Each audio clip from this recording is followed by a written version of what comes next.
Bismillahirrahmanirrahim. Assalamualaikum warahmatullahi wabarakatuh. Perkenalkan, nama saya Anggur Imam Prasojo. Pada kesempatan kali ini, saya akan mencoba memberikan suatu insight kepada teman-teman di sini, kaitannya dengan apa yang kita dapatkan dalam proses perkuliahan. Mungkin kita bisa jujur sejenak. Selama duduk di bangku perkuliahan ini, apa yang paling sering kita kejar? Mungkin rata-rata jawaban dari kita semua adalah IPK. Kita mati-matian mengejar nilai A. Kita khawatir jika transkrip nilai kita tidak sempurna atau bahwa ada beberapa mata kuliah yang kita tidak bisa lulus. Dan bahkan kita percaya bahwa mendapatkan IPK 4.0 adalah tiket emas menuju kesuksesan. Saya di sini tidak untuk mengatakan bahwa nilai akademis itu tidak penting ya. Namun di sini saya ingin menyampaikan sebuah fakta yang seringkali terlupakan oleh kurikulum formal kita. Faktanya adalah di dunia kerja nanti, transkrip nilai kita itu hanya dilihat sekilas saja. Di awal proses screening wawancara, setelah diterima bekerja, IPK itu tidak pernah akan ditanyakan lagi. Bahkan perusahaan tidak peduli berapa nilai IPK kamu pada saat kuliah ataupun apakah kamu mendapatkan IPK yang 3,9 sekian atau 4.0 bahkan, atau di mata kuliah ini kamu kemarin nilainya berapa gitu. Saya rasa tidak mungkin perusahaan menanyakan hal tersebut. Nah, di dunia kerja, keterampilan itu sifatnya tidak yang akademis saja yang dilihat, namun ada beberapa soft skill yang diperlukan dalam dunia kerja. Nah, di sini saya bertujuan untuk membuka mata teman-teman sekalian bahwa kesuksesan karir di masa depan itu sangat bergantung dalam pengembangan soft skill atau kemampuan non-akademis. Jadi tidak hanya kemampuan akademis saja, tapi kemampuan non-akademis pun itu ternyata juga memiliki andil yang besar dalam kesuksesan karir teman-teman di sini. Dunia saat ini telah berubah dengan sangat cepat. Laporan The Future Jobs dari World Economic Forum atau WEF secara konsisten menunjukkan bahwa keterampilan teknis atau hard skill itu akan lebih cepat kadaluarsa. Namun keterampilan non-akademis justru semakin bernilai. Perusahaan-perusahaan top dunia seperti yang dianalisis oleh LinkedIn Learning tidak hanya mencari si paling pintar, tapi mereka juga mencari si paling adaptif atau si paling bisa kerjasama atau si paling cepat menyesuaikan dengan lingkungan pekerjaan yang baru.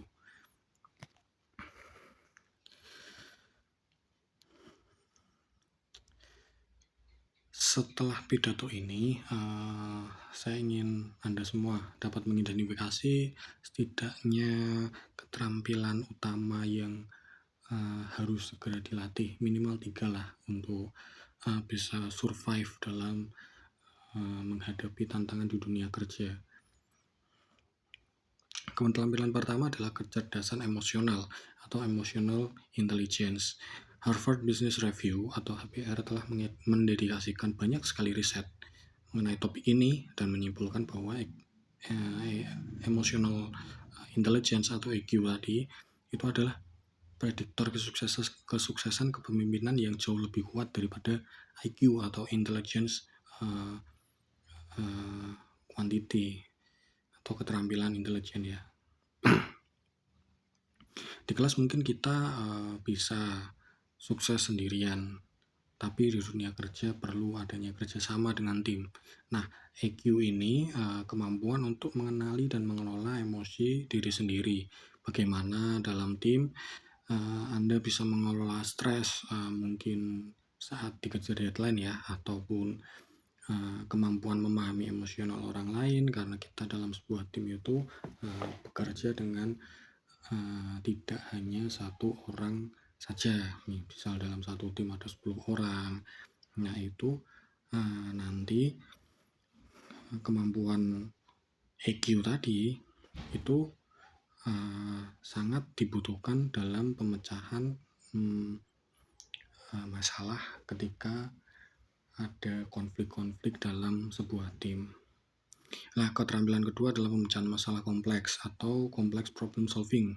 Di kelas kita diberi soal yang sudah jelas rumusnya dari buku, jawabannya sudah pasti benar atau salah.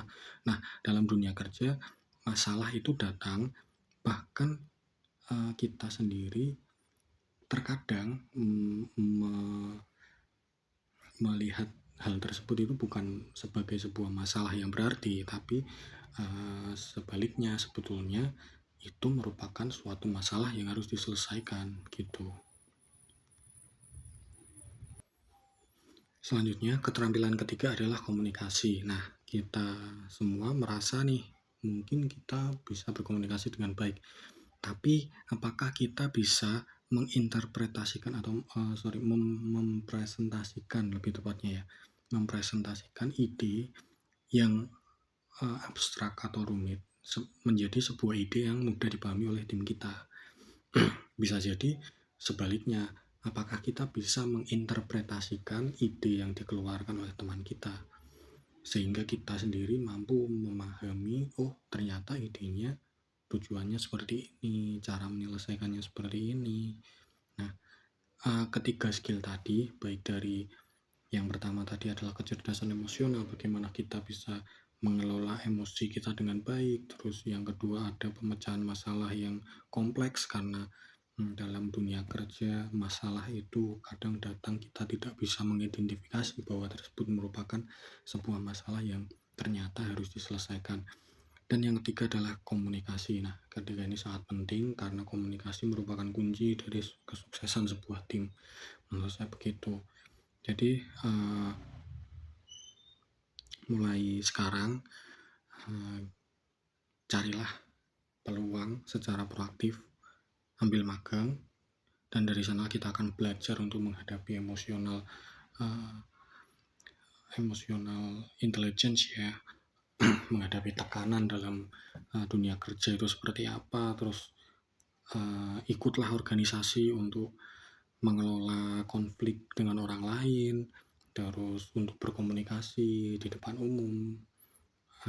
Lalu yang terakhir, sebisa mungkin kerjakan proyek bersama-sama dengan teman-teman, karena dari sanalah kita bisa berkolaborasi untuk mencari jalan keluar saat rencana yang kita telah susun itu tidak dapat diselesaikan, atau dalam hal tersebut secara tidak langsung kita sudah belajar mengenai problem solving.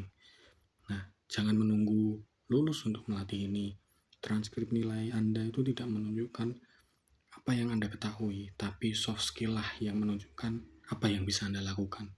Sekian dari saya, terima kasih. Wassalamualaikum warahmatullahi wabarakatuh.